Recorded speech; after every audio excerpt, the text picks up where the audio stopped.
Hey there, fellow explorers of the strange and unusual.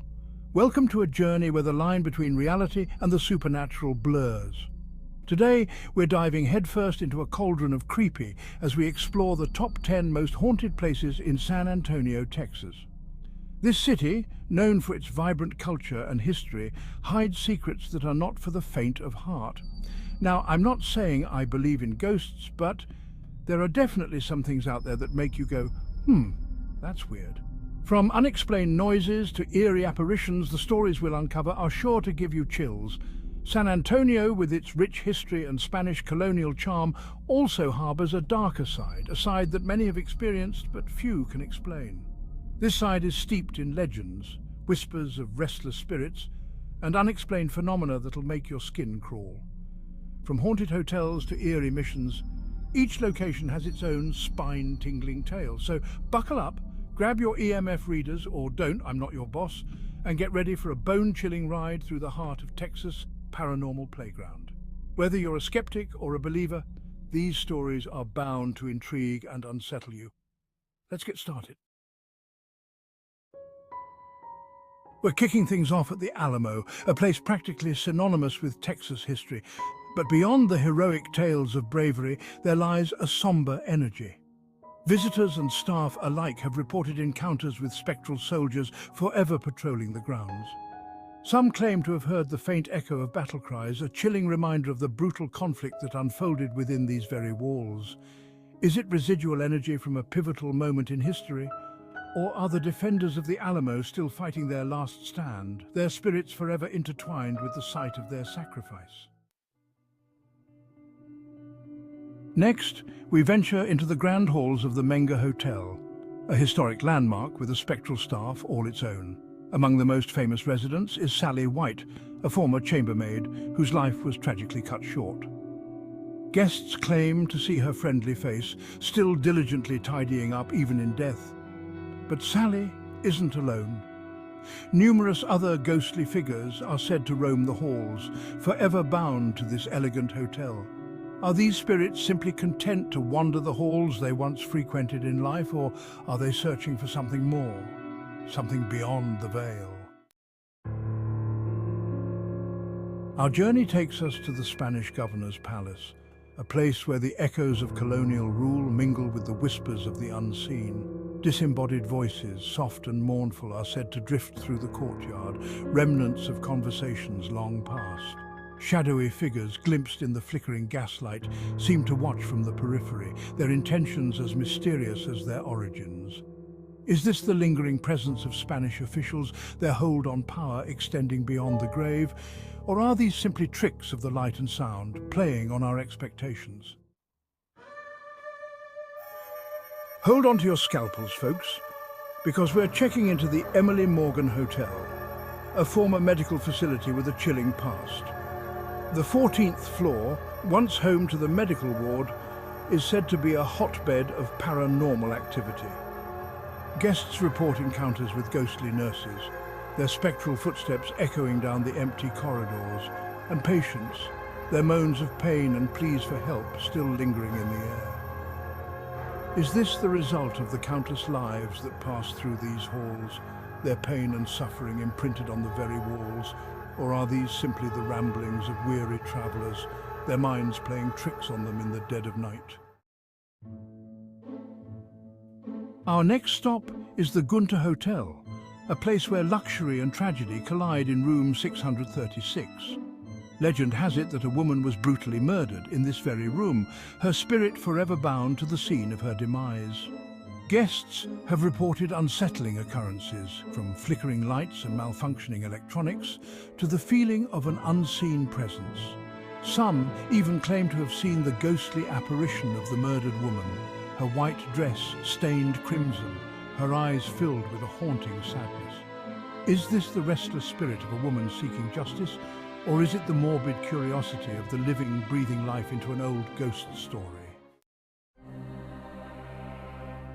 We find ourselves at the San Fernando Cathedral, a beacon of faith and a cornerstone of the community for centuries. This historic site has witnessed countless ceremonies, prayers, and moments of reflection. Yet some say it is more than just a sanctuary for the living, it is also a haven for spirits. Apparitions of robed priests have been spotted moving through the hallowed halls, their presence felt by those who are sensitive to the otherworldly.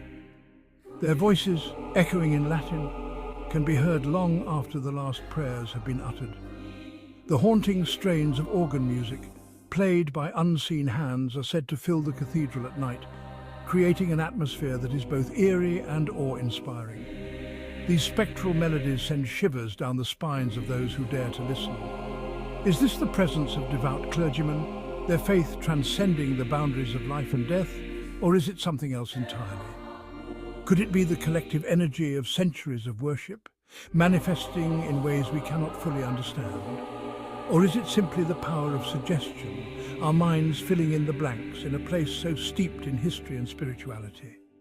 The San Fernando Cathedral remains a place of mystery and wonder, inviting us to ponder the thin veil between the sacred and the supernatural. Prepare to be charmed and chilled as we stroll through the King William district, a neighbourhood known for its stately Victorian homes and their spectral inhabitants.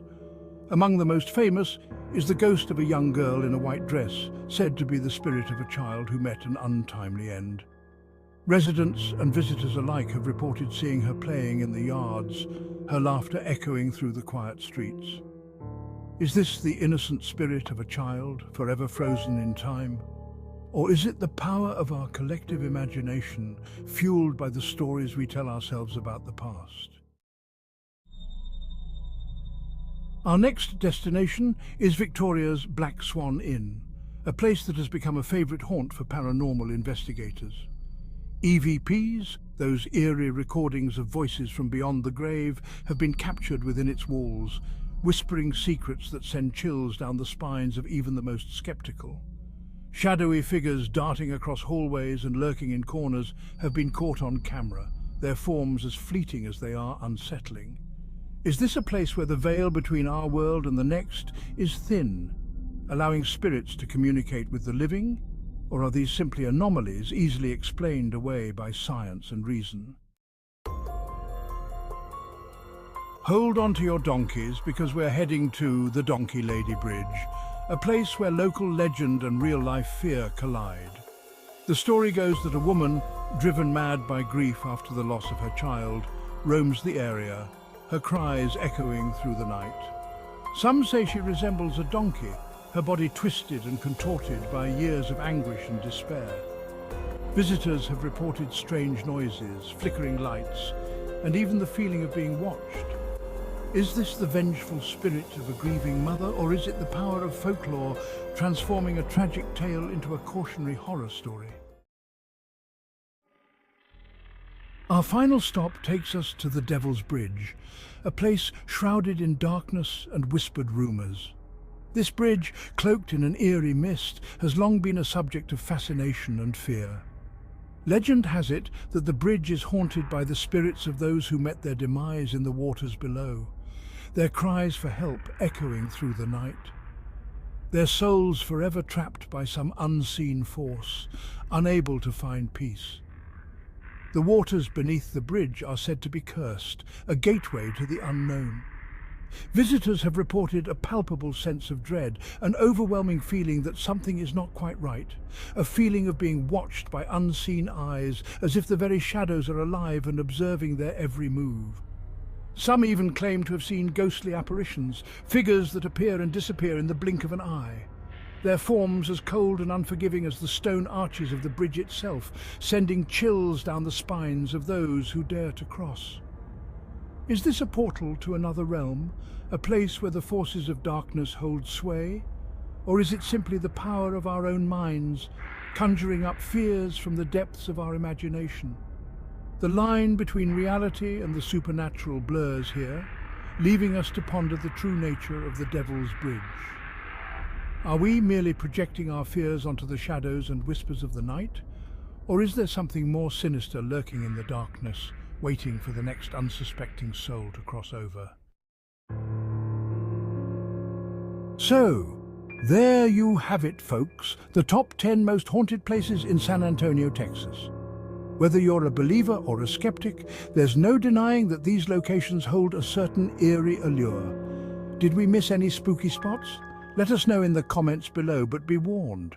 Sharing your own paranormal experiences might just summon something unexpected.